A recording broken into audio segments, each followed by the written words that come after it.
और आज हम तुमको कलयुग की एक ऐसी शक्ति बताने जा रहे हैं कि आपके दिमाग की नसें खुल जाएंगी। कलयुग की एक ऐसी शक्ति पर चर्चा करेंगे, अगर कोई चाहता हो कि हमें कोई हरा ना पाए, घर में, परिवार में, द्वार में, संसार में, समाज में, पॉलिटिक्स में, काम में, धाम में, तो आज की कथा सुन लेना, तुम्हें जिंदगी में कभी हार का मुंह नहीं देखना पड़ेगा। अगर आप लोग किसी विषय में हारना नहीं चाहते तो आज की कथा सुनो।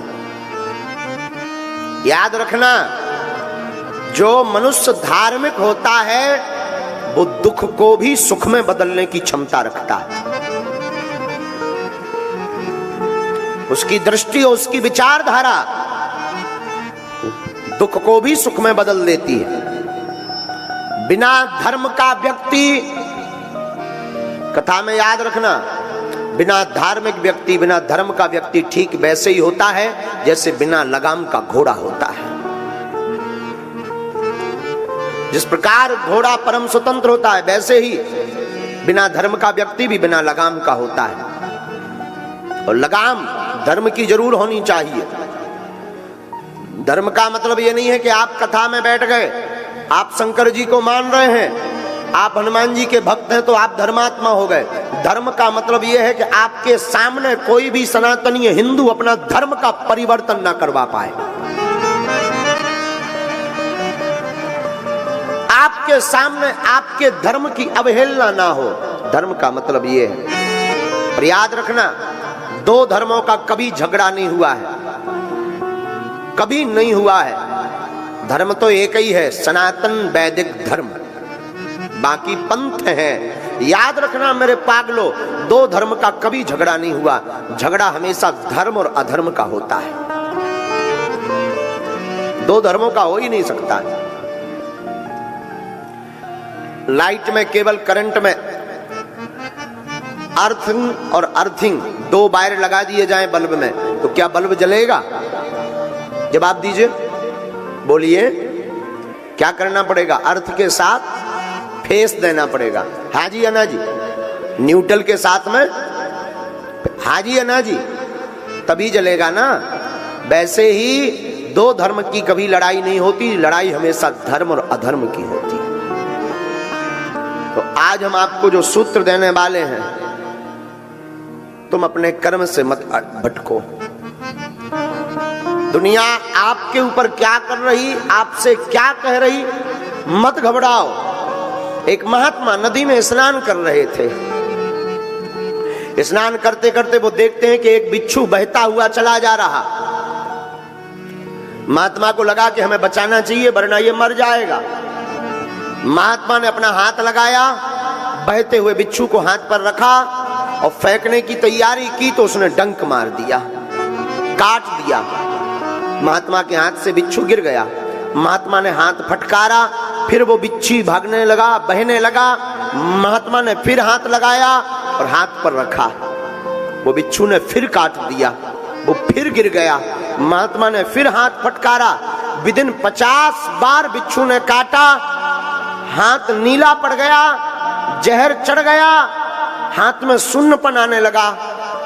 नदी के किनारे हमारे तुम्हारे जैसा कोई एक सज्जन खड़े हुए थे। उन्होंने कहा, ए बाबा, पागल हो क्या तुम? तुम्हारी बुद्धि सठिया गई? वो काट रहा और तुम उसे ही बचाने का प्रयास कर रहे हैं। ऐसे को मरने दो, क्या जरूरत है उसको बचाने की? जो काट रहा हो, जिसके साथ तुम अच्छा कर रहे हैं, वो बुरा कर रहा है, तो क्या आवश्यकता है उसको बचाने की? क्या जरूरत है उसको हाथ पर रखने की? क्या आवश्यकता है? महात्मा ने मुस्कुरा कर कहा कि श्रीमान, बात तो तुमने बहुत अच्छी बोली, पर यह सोच बहुत छोटी है। श्रीमान, याद रखो, जब वो बिच्छू अपनी प्रवृत्ति नहीं छोड़ सकता, बिच्छू जब काटना नहीं छोड़ सकता, तो साधु बचाना कैसे छोड़ देवे? वो अपना काम कर रहा, हम अपना काम कर रहे।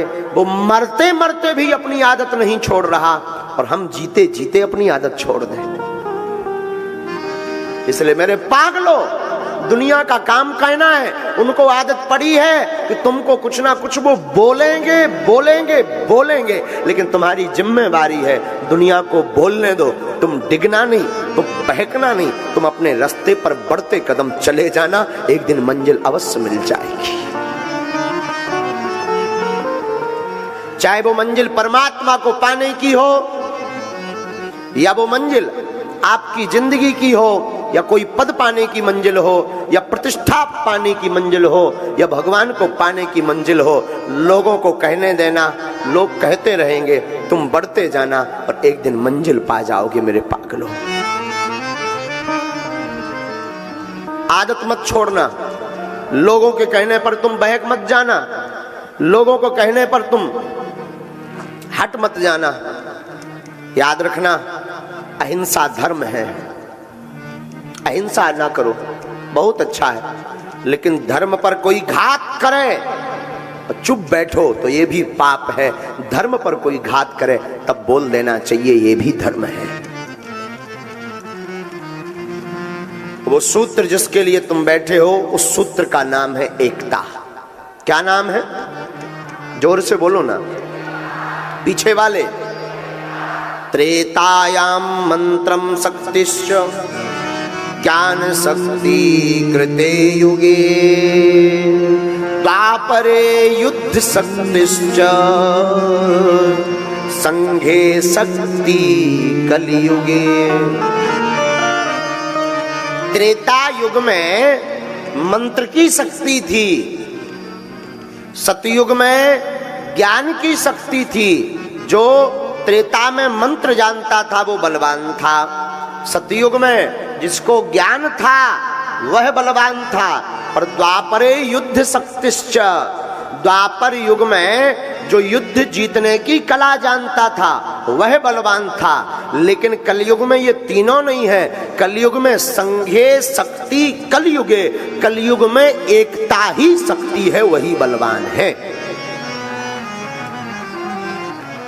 जिसकी एकता वो बलवान।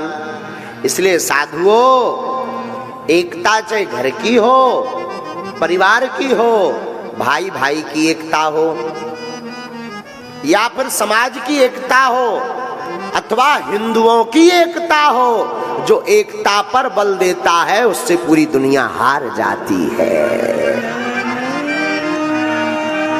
कलयुग का प्रभाव, कलयुग में जिसकी महिमा है वो एकता की।